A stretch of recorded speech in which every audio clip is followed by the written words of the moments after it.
This latest mass shooting is taking a toll there on the Buffalo community and all across the country. Yeah, a lot of people are questioning why hate crimes like this continue to happen. Fox 5's Portia Bruner spoke to DeKalb's former public safety director about the impact of hate and violence and gun violence on our communities. Portia. Well, and it really is ripping all of our communities and further dividing. Authorities say the suspect's online manifesto and live streamed video of the shooting will no doubt help with the prosecution of this crime for victims in Buffalo. But what about the impact this shooting is having on people who continue to question why and how this keeps happening, and in so many cases in Black and brown communities? We pose those questions to Dr. Cedric Alexander, who also used to be a clinical psychologist.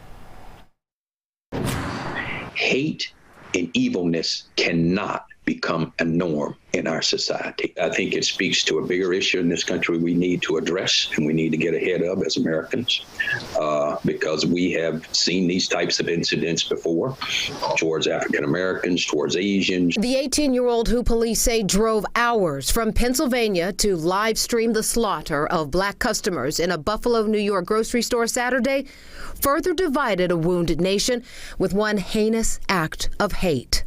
I'm quite sure there's people who are just totally outraged, but they can't voice these outrages privately.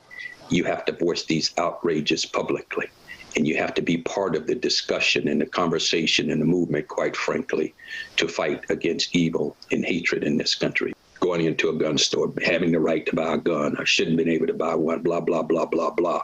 It's the same old storyline. We're at a place in this country now that we got to do something very, very different. Dr. Cedric Alexander spent decades in law enforcement following a career as a clinical psychologist.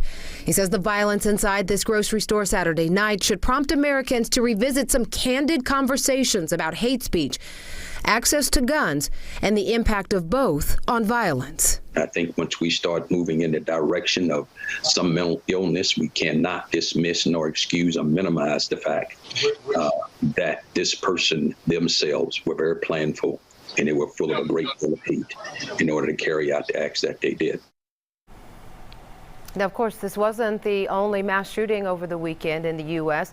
The shooting inside of the church in California, a flea market shooting in Texas. It can be a lot to process. Coming up at 6, Dr. Alexander will discuss why it's important for adults to monitor how much you and your teens and your children are seeing, and how important it is to have some very candid conversations about how these crimes may impact your emotions. Yeah, sometimes just talking it out can be so helpful. Yeah. As Dr. Alexander pointed out. Yes, indeed. Yeah. All right, Portia. Thank you, Portia. Yes, indeed.